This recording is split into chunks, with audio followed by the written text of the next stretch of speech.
Hello, guys. Come on in, take a seat.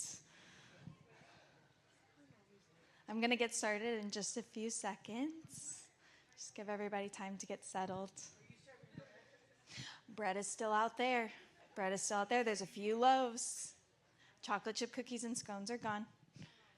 Bread is there. Okay, beautiful. Thank you, Bianca. Okay, hi, everyone. Man, I am so incredibly excited to be here. I've been a very, very busy lady recently. Our bread bakery just started at the Coppell Farmers Market, and it's been a ton of fun, but I've been incredibly busy. And I just took a second last night to sit in what I'm going to be talking to y'all about today. And when Jennifer told me how many of y'all had signed up for my session, I felt very, very honored. And then she told me that I was going to be on this stage. And I was like, oh, I thought I was going to be in like the kids ministry area, a little bit smaller. And then I realized about 2 years ago, before I was pregnant, before I had my first baby, I was sitting in here and on a Sunday, and I thought to myself, how cool would it be to talk to the women of Christ Church and just women of the church in general about nutrition, about their bodies.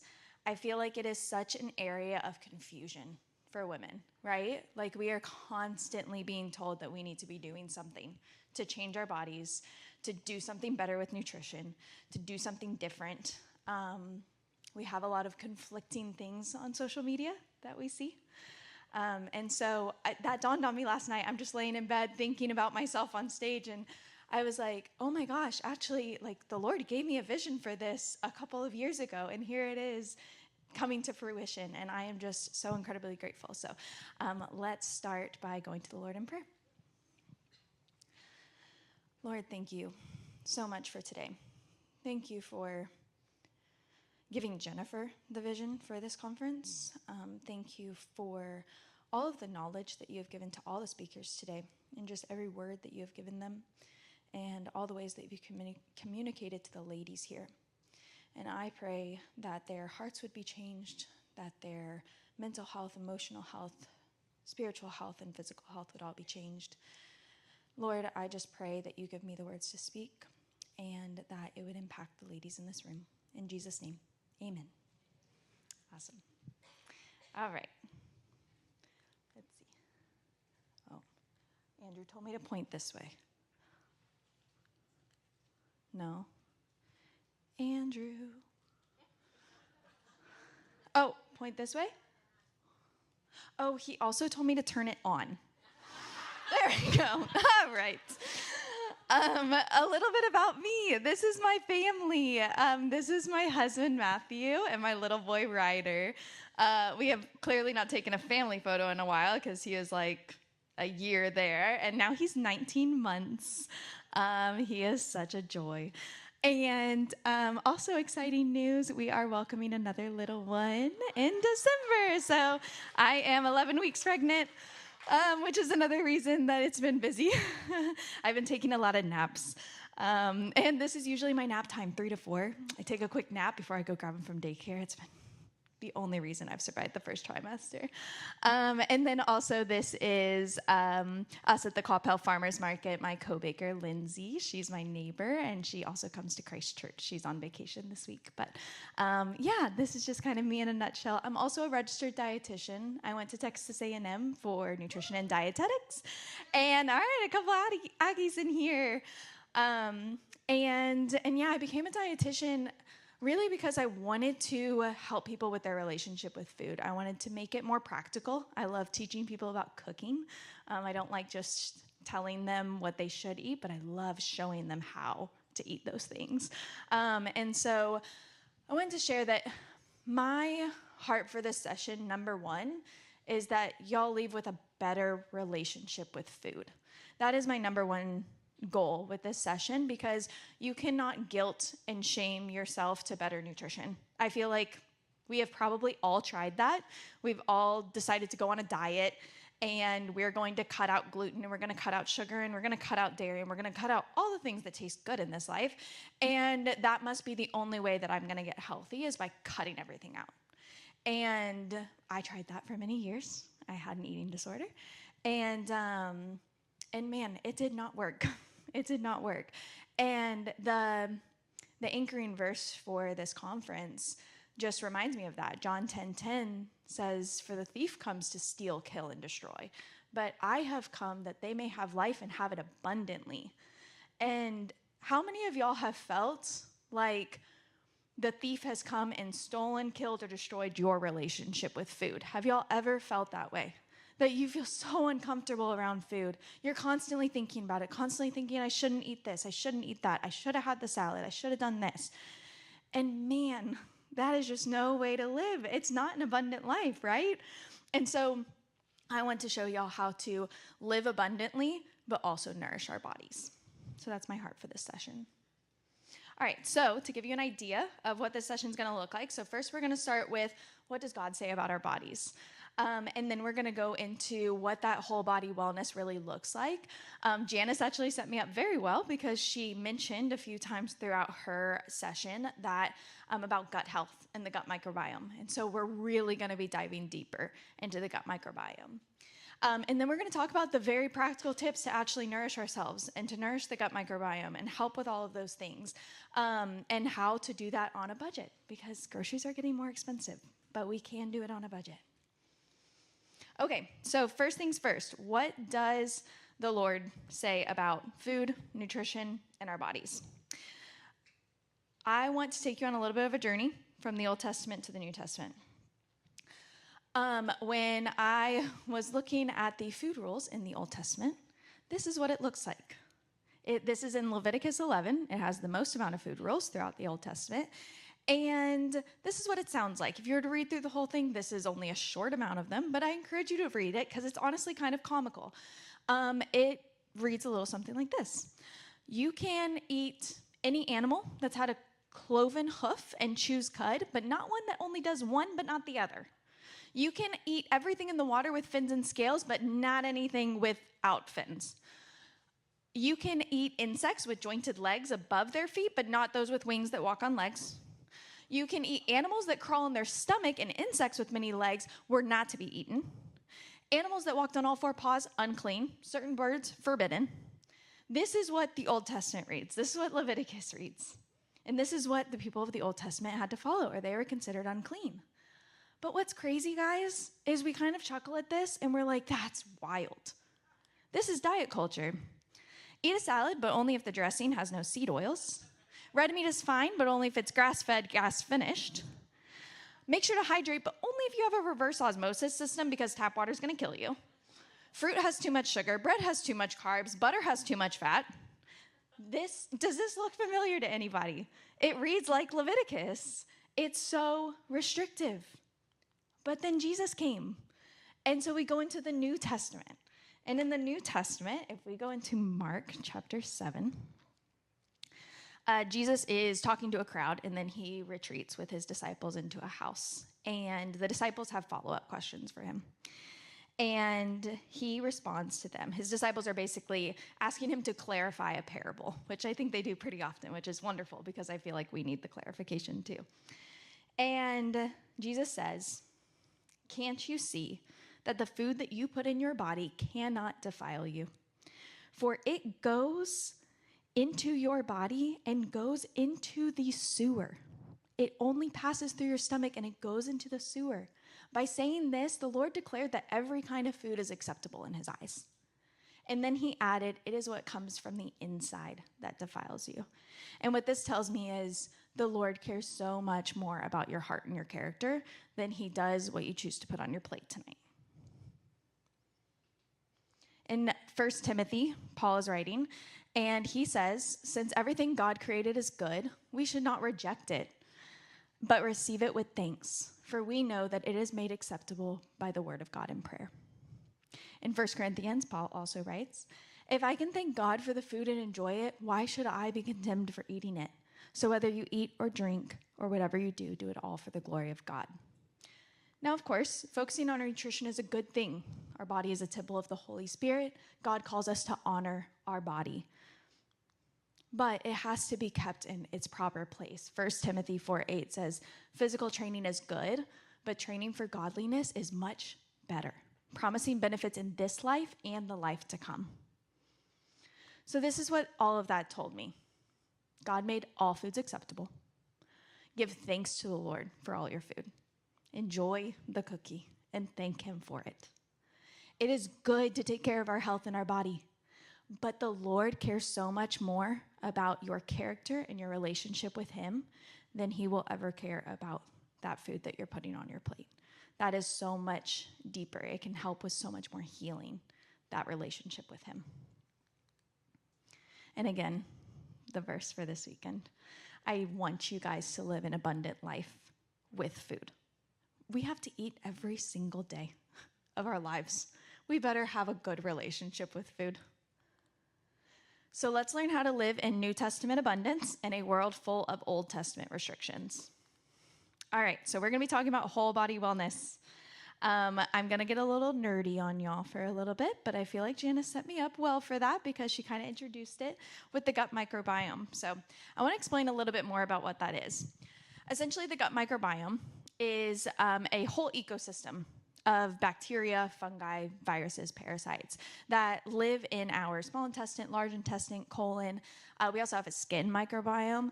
Fun fact, we are actually more bacteria cells than we are human cells. So this is what's called a symbiotic relationship. We benefit them, they benefit us. And it's good that they live inside of us because they do a lot of things for us. You can think of the gut microbiome like superheroes and villains. That's how I like to describe it. The superheroes are that beneficial bacteria. So when these thrive and when there's a large diversity, our whole body thrives. If you think about it, say we're in this big city and we have all these superheroes, but they only had one superpower. We only had one type of superhero. They had X-ray vision. That's all they could do. Could they really fight off all the villains? No. We need a diverse amount of superheroes. We need superheroes with all different types of superpowers. So when I talk about bacteria diversity and increasing our diversity, that's what I'm talking about. I'm talking about more superheroes with more superpowers inside of our gut. We also do have villains. We have lots of villains. That's our bad bacteria. We're never going to be villain-free. We're never going to be bad bacteria-free. But as long as they're kept in check, and there's always more superheroes than villains, then our body can thrive. But when these villains start to take over, that is when we start to see a lot of the disruption in our immune system, digestive system, brain and mood disorders, and things like that. So the reason I feel like the Lord put the gut microbiome on my heart, because this was not the original direction I was going to go with it, is because we're at a whole body wellness conference, right? Like we're talking about everything with wellness. And the crazy part about the gut microbiome is the way that it affects our mood, our mental health, and our emotional health, and therefore our spiritual health. And so I felt really compelled to talk about how the gut microbiome works because it's probably also something that y'all haven't heard a lot about. It's very new and up and coming research. But essentially, our gut microbiome can help us with digestion, defending ourselves. It affects the way we feel and affects how we function. So very quickly, with the gut microbiome, it affects our brain and our mood. So our gut and brain are constantly communicating. When Janice was talking about the vagus nerve, that's what she's talking about. It's the gut-brain axis. Our gut talks to our brain, and our brain talks to our gut. Think about it this way. For example, say you're about to give a speech, and you start to feel a little anxious. Your stomach might start to hurt. You're anxious in your brain, and your stomach starts hurting. That is because of the gut-brain axis. Say you have a really bad stomach ache, or you're struggling with IBS or something like that, and you're just angry and you're just mad. That's the gut-brain axis. We can't have the health of one without the health of the other. Immunity, 70% of our immune system lives in our gut. So our gut microbiome, all of those beneficial bacteria, are training our immune cells on how to defend things as they come in, right? Viruses and things like that. But also chronic conditions, type 2 diabetes, heart disease, all of those. All of that is related to immunity and inflammation, which is largely mediated in the gut. Digestion. So obviously, this is probably the first thing that people think about is their digestion. But the gut microbes are a main reason we're able to break down food in the first place. We need those gut microbes to break down the fibers that we can't digest. And it helps keep our digestion moving. Now, why is that important? I'm a dietitian, so I talk about bowel movements a lot. And the reason that it is important is because, say you went to Jennifer's talk and she's talking about detoxifying your life. Well, our bowel movements, our waste system is a huge way that we detoxify. If all of that is just sitting there, if we have chronic constipation, then all of those toxins can get reabsorbed into our system. So if you ever have seen a homeopathic doctor of functional medicine, they're going to ask about your poop. And they're going to ask you how often you're pooping. And it may seem very weird for them to ask such an intrusive question, but it is for this right here. They're trying to make sure that you are eliminating toxins in your life. And one of the last areas, I wouldn't say that this is a comprehensive list, but another major area that the gut microbiome helps is our metabolism. It's the reason that we can efficiently break down energy and break down our food for that energy. And so it helps our overall metabolic health. Okay, so let's get into the practical side of things. The most practical thing that I can tell you is what I tell all my patients. By the way, I'm a dietitian at Nourish, if any of y'all have heard of that. And it's a telehealth dietitian thing. And so I see a lot of patients through telehealth. And this is the number one thing that I tell my patients is nutrition by addition. We don't start talking about things that they can start removing from their diet. Take this out, take that out, take that out. Instead, I'm talking about what can we add? What can we add to that meal? What should we add to breakfast? That's not enough protein. Let's add something. You don't really have a whole lot of healthy fats at lunch. Let's add something in there. That is a pretty boring dinner. You're going to definitely crave some sugar after that meal. Why don't we add something to make it a little bit more delicious? Make it a little bit more satisfying. So I'm always talking about addition over restriction. I want you to add in those nutrient-dense foods, and then I want that to naturally kind of weed out the less nutrient-dense foods.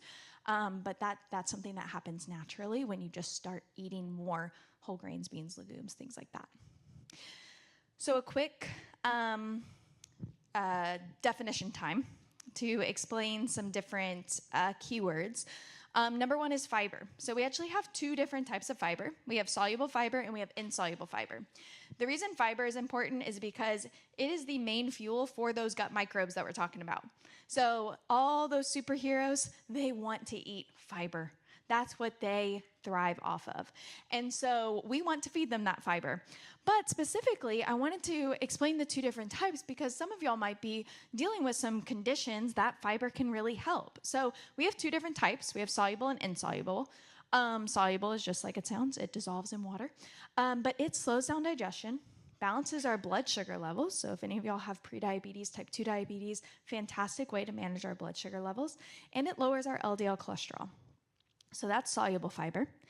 Insoluble fiber draws water in. So it doesn't actually dissolve in water, but it draws water into the digestive system and it helps with constipation. So it helps move things through. So if that's what you're struggling with, insoluble fiber. Obviously, both fibers are great and we want to get a balance of both. But if you have any specific conditions that may help with these things, then you can focus on one over the other. The last definition that I want to give before we dive in is something called short-chain fatty acids. You'll see it abbreviated like this. And I just mentioned that bacteria loves to eat fiber. Well, when bacteria eats that fiber, then it releases a byproduct, and that byproduct is short-chain fatty acids. The most common one that you may have heard of is butyrate. It's in like ghee and butter and things. So maybe you kind of heard that if you got into the keto diet for a little bit or something like that. But quickly, here are the things that those short chain fatty acids help with. Butyrate lines the colon, so it gives you a stronger gut lining. So if you feel like you have leaky gut or you've heard of that term, butyrate is something that strengthens the gut. Propionate is something that regulates blood sugar and cholesterol. So again, type 2 diabetes, high cholesterol, things like that, you want that propionate. And then acetate regulates appetite, fat storage, and metabolism. So you do not need to worry about which foods cause which byproducts and things like that. The idea is that an overall diverse diet that's high in fiber is going to have the byproduct of these to get all of these benefits. Okay, so let's dive into the food groups, get really practical with this. Whole grains. I love whole grains. I feel like they are very demonized in diet culture, but man, I'm here to tell you they're so nutrient dense. They are high in both of those forms of fiber. They fuel that good gut bacteria. They increase the production of all those short-chain fatty acids, and they help with bowel regularity. So all those great things that we want to see in the gut microbiome, whole grains do. They're also very affordable, very, very affordable. If you're looking for nutrition on a budget, whole grains are it. Oats, steel-cut oats, quinoa, rice, barley, bulgur, all of these things incredibly rich in fiber and incredibly affordable. Oh, and sorry, real quick, getting practical on how to actually add these things into your diet. So, for example, to add whole grains throughout the day, it might look like a whole grain breakfast bowl. I've done this with steel-cut oats, but I also have gotten kind of creative, and like over the summer, I'll do quinoa because it's a little bit like lighter feeling. Steel-cut oats feel very winter to me, and then quinoa feels very summer. But that might sound weird, like a quinoa breakfast bowl, but it's actually really delicious. I add blueberries and walnuts and all these things, and it's amazing. You add a whole grain breakfast bowl with some fruits, nuts, seeds, those sorts of things. Some overnight oats, that's always a good option. Adding whole grains to your salad. If you have ever felt very unsatisfied with a salad or hungry an hour later, try adding like a quarter cup of farro to it or a quarter cup of quinoa to it. I guarantee you'll feel more energy because carbohydrates are energy, and you'll be satisfied for a lot longer. You can make homemade energy bites with oats. You can swap chips for popcorn. Yes, popcorn's a whole grain, fun fact. And something else that I wanted to share, because this is always my favorite thing to share with people, is about resistant starch. So I actually just recently learned about this, and it's kind of been hitting the internet a little bit too. Resistant starch is essentially a carbohydrate that resists digestion in our digestive system. So it acts a lot more like a fiber than a traditional carbohydrate. So the way that we can have resistant starch, it's naturally occurring in things like green bananas, plantains, beans, oats, but we can also make resistant starch. And this is my favorite thing to tell people, because in diet culture, the biggest things that we avoid, right? Potatoes, rice, and pasta, right? If we're gonna cut carbs, it's potatoes, rice, and pasta. But let me tell you, let me give you a little science lesson. When we cook potatoes, rice, or pasta, and then we cool it, and then say overnight, and then we reheat it, these starch molecules, when going from that cooked to cooled process, actually start to change. It's called retrogradation, and it turns into resistant starch molecules. Not all of them, but you now have a higher amount of resistant starch. So you have now taken rice, potatoes, pasta, and you have essentially increase the fiber content, because resistant starch acts just like fiber. And our bacteria in our gut loves to eat resistant starch. And so what this could look like for you is you could batch prep a bunch of potatoes. Say you're having potatoes, a baked potato at some point this week. Could you cook them the night before and then cool them in the fridge? Totally fine to reheat them. That does not change the resistant starch. Could you, or think about, next time you make a pasta dish, the first night might be a little bit higher in carbohydrates, might raise your blood sugar a little bit more. Totally fine. But the next day, when you have the leftovers and it's gone through that resistant starch process, just know that when you have those leftovers, they're going to be higher in resistant starch. They're not going to raise your blood sugar as much. They're going to increase your production of short-chain fatty acids. They're going to feed all of that beneficial gut bacteria. So everybody enjoy your carbs, please. Please. Beans and legumes. Big fan of beans and legumes. They do all of the same things as whole grains because they're so rich in fiber, but they are also a great source of plant-based protein. So not only are you getting all the fiber benefits, but you're also getting protein, which is probably the hottest thing in nutrition right now is protein. I'm here to tell you that your whole grains and your beans and legumes, they also have protein. And so some of my favorite options, black beans, pinto beans, chickpeas, lentils, edamame, like the list really does go on and on. Some easy ways to add these would be simply thinking about, can I add this to any of my dishes? So say you're doing a Mexican night, you may add pinto or black beans. Say you're doing an Italian like pasta or stew, maybe a white bean goes in there. Say you're doing a salad, roast some chickpeas, throw it on top for a nice crunch. Say you're doing an Asian kind of meal, add edamame or tofu. If you're having rice, this is something I learned at Kava. I went to Kava and they have rice and they have black lentils. And I asked them to do like half and half. And it tasted amazing. You really couldn't tell that the lentils were in there. You still got to enjoy the rice because I didn't want just like lentils or lettuce. I wanted the rice. But I did half rice, half lentils, increasing that fiber and protein content from the lentils. Well, Walmart sells canned black lentils. Keep those in your pantry. And next time you're making rice, try draining and rinsing and adding the black lentils in about a half to half ratio. And now you've taken rice, which is mainly a carbohydrate-based food, and now you've boosted the protein and the fiber.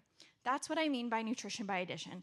We didn't say, oh, no, I can't have rice. I have to have cauliflower rice. That's the only option. Instead, we said, actually, I really love rice. I'm going to take my rice and I'm going to add a source of fiber and protein. Maybe you don't really love lentils. Maybe it looks like adding a bean instead to your rice. But that's a really fantastic way to kind of crowd out the carbohydrate-rich rice and increase that protein and fiber.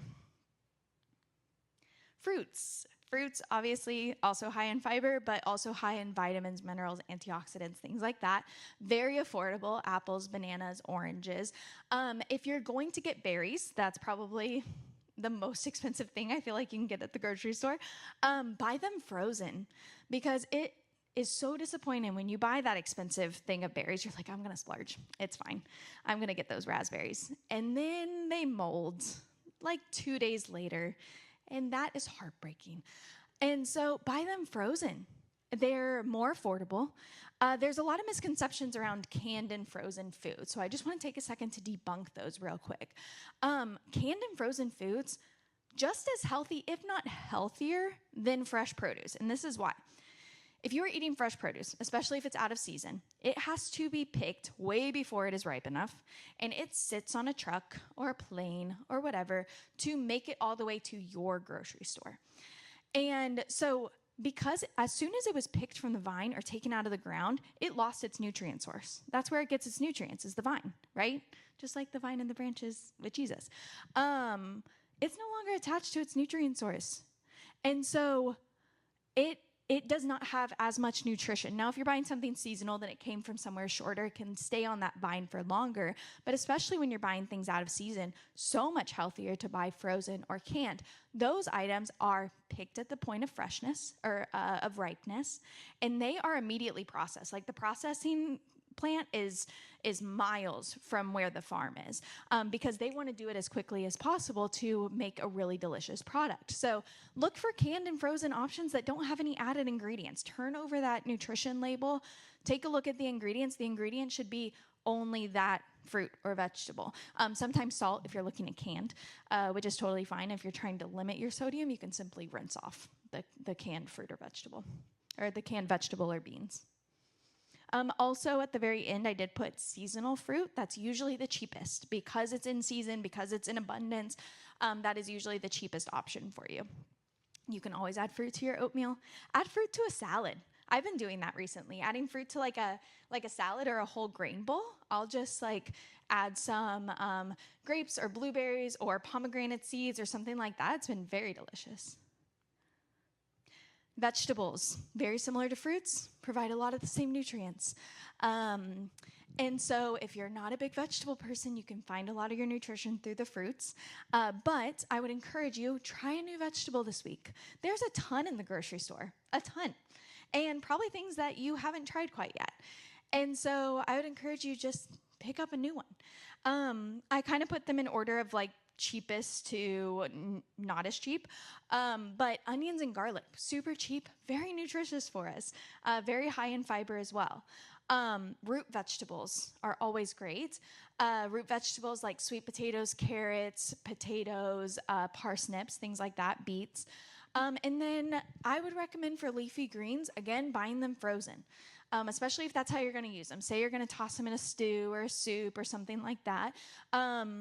You'll buy a whole big thing of spinach thinking, oh, I'm going to have salads all this week, and then you never quite do, and the spinach wilts. Again, buying something frozen is going to make that so much easier, kind of take that pressure off too. And either way, even if you are buying fresh berries, fresh spinach, fresh this or that, I would still recommend keeping a stock of frozen fruits and veggies in your freezer for those nights that you just want something easy and you want to do the nutrition by addition. I keep a lot of canned and frozen items on hand because that's kind of the heart of nutrition by addition, is taking a look at your meal and going, do I have anything real quick that I could add to this? And that's not going to happen if your pantry and your freezer aren't stocked in that way. So very easy, very affordable way to stock your pantry for that nutrition by addition principle. Nuts and seeds, also very, very chock full of fiber, plant-based protein, and now we're getting into healthy fats.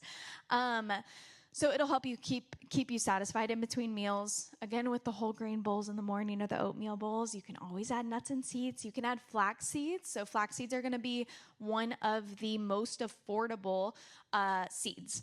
And I love to tell this to my perimenopause, postmenopausal women. Flax seeds have something called phytoestrogens. And phytoestrogens help us with estrogen balance. So if you're suffering from hot flashes or night sweats or things like that, ground flaxseed and edamame, those are two of the best foods that you can incorporate in your diet. A study actually showed that a half a cup of edamame reduced hot flashes in women by like 60 to 70%. So highly recommend, make yourself a little bowl of edamame, some soy sauce or something on top of it, season it a little bit and enjoy that and watch those hot flashes dissipate. Peanuts and peanut butter, fantastic options. Pumpkin seeds, and then we kind of get into the more expensive ones, chia seeds, almonds, walnuts, pecans. Those are going to be a little bit pricier, but again, you're kind of only doing about 2 tablespoons at a time. They're a very good, yes, we're talking about nutrition on a budget, but I also like to think about our nutrition bang for our buck. And nuts and seeds have a really good bang for your buck.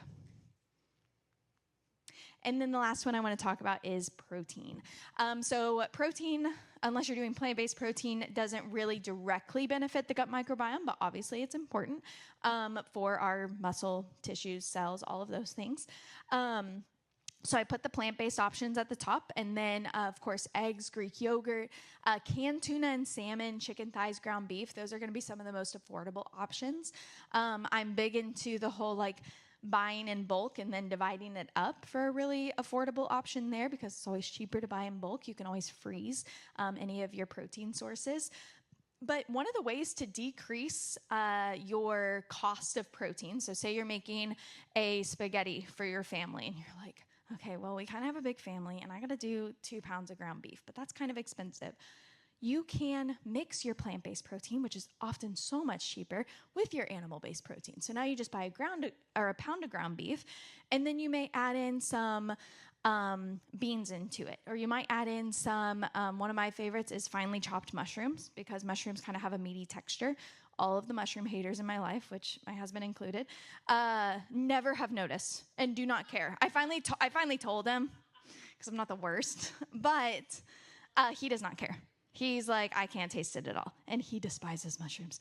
But yeah, you just finely chop it, say in a food processor or whatever. It turns into the consistency of ground beef, right? It's kind of that fine crumble. You fold it right in, you can't even tell. And you have just added a ton of vitamin D and a plant-based source of a vegetable into your meal. Okay, so time to pass out the handouts, if y'all wouldn't mind. Thank you. So I created this handout to make it really practical for y'all to remember just the highlights of the health of your gut microbiome, but also the back does have a little grocery list for you guys.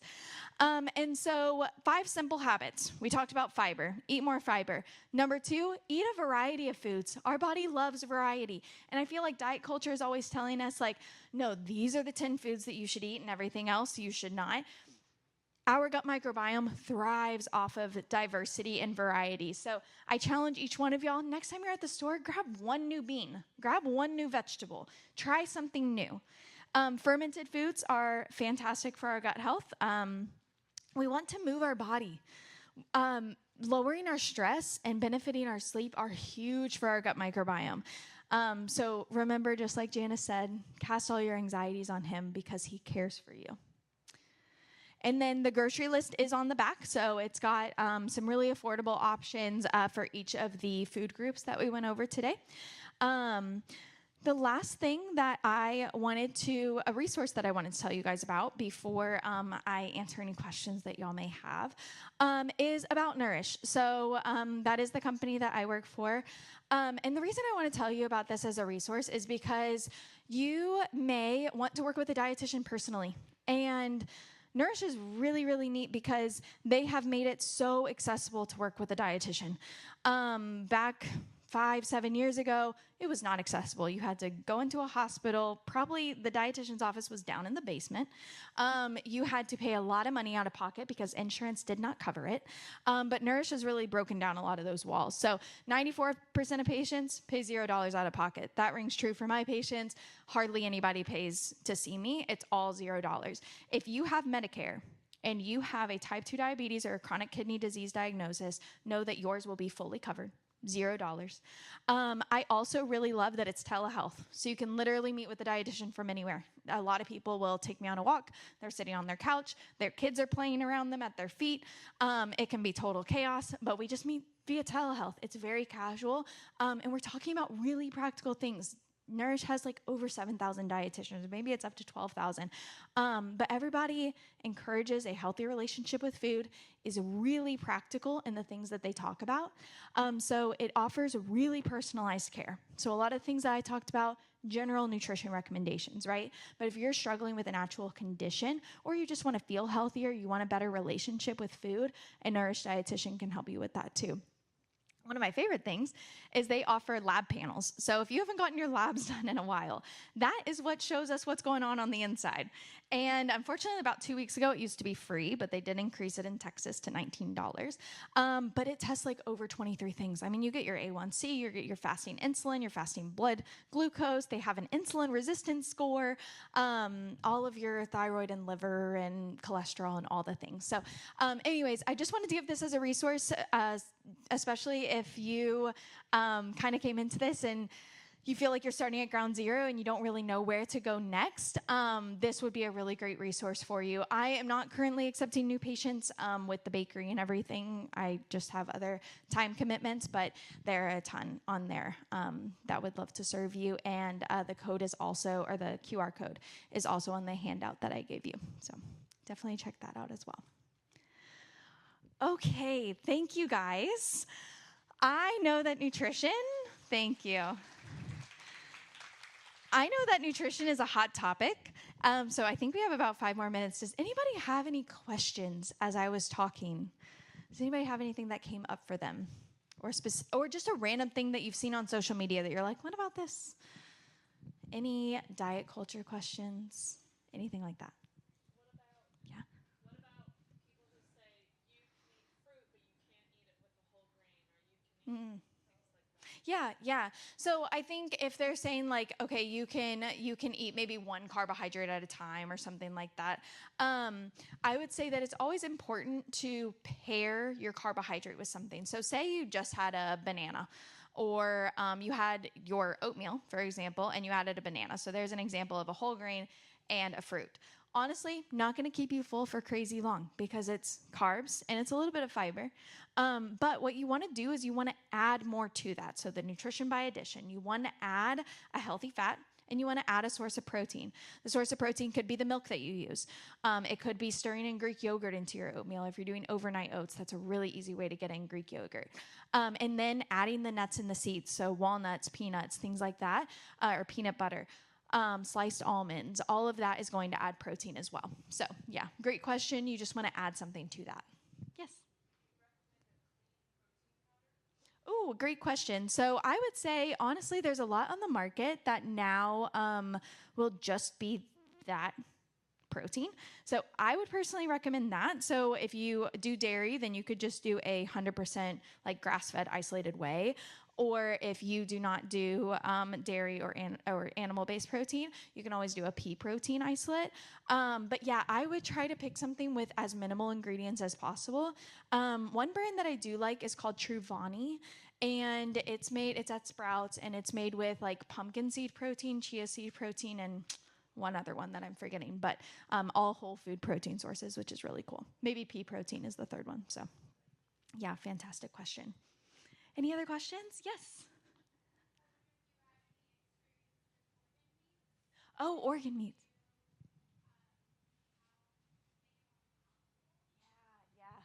I don't know that I know how to make it more palatable. So organ meats are a great question. There's something that's like really coming up on the market, and it's really cool because it's very nutrient dense. It also has a stronger flavor to it because of all the organs that are mixed in there. I would try the mushroom hack for sure, to kind of see if that would help dilute it, or add beans to it as well. Something that's going to help kind of bring it down, or simply do a strong organ meat with a ground beef, so that you kind of dilute it that way, because you're getting a lot of the wonderful nutrients, but if you don't actually enjoy eating it, then you won't eat it at all. So if you can just do something that can kind of dilute that flavor down, and then in that way you actually enjoy eating it. Or maybe it's just about what you pair it with too. Pairing it with a rice or a tortilla or something like that would help bring down that flavor too. Yeah, great question. Very nutrient dense too. Any other questions? Yeah. Ooh, fantastic question. So I promise my goal was not to just like plug Nourish the whole time, but Nourish actually does have a meal planner, and they're really big into AI right now, and AI, it like has an AI meal planning tool. And you can, by the way, you can use the Nourish app without seeing a dietitian, so you don't have to sign up for any of that. It's also available to the public. But yeah, they have a full meal planning tool through that. Um, yeah. So, what I would encourage, honestly, is some of my patients will come to me and they want a meal plan. And first of all, I don't know much about their preferences when they ask that. And so I'm like, okay. But I found that a lot of my patients, one time I did give a girl a meal plan. I was like, okay, I'm going to kind of go through the motions with her, but I kind of knew what was going to happen. She didn't follow the meal plan. And I feel like we all buy meal plans and none of us follow them. And so I would rather you focus on um, just the knowledge behind the meals that you're creating. So instead of like a very specific meal plan, more stocking your pantry, your fridge, and your freezer in a way that makes it really easy to create nutrient dense, balanced meals, so that you can kind of lean into your cravings too. Because sometimes when we have a meal plan, we're like, oh, I don't actually want this today. But if you have a pantry that's full of maybe some microwavable grains, some canned beans, some frozen vegetables, you have a few fresh things in your refrigerator, you have a couple good sauces or dressings, then you can create a meal from basically nothing and just create it from the stock that you have in your fridge and pantry and things. Yeah. So that's honestly how I handle it. My husband's always telling me we need a meal plan for this week because we're kind of crazy and it gets kind of wild. And I'm like, I've never followed it. Never once. So yeah, I would just encourage you to kind of build that muscle up with just building a quick balanced meal. But I did just think of one. Fed and Fit is the name of her blog, and she has a cookbook called Cook Once, Eat All Week. And I really like the premise of it because it's about cooking one big protein, and then she uses it in like 2 to 3 different ways. So you're having in like 2 to 3 different styles too. So different seasonings, like you'll have kind of an Asian night with it, maybe a spaghetti night with it. But it's really cool to kind of see how she took like this, like or cook in bulk and then eat all week.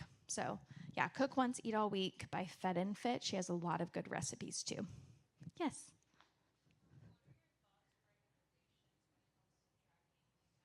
Mm. Yeah.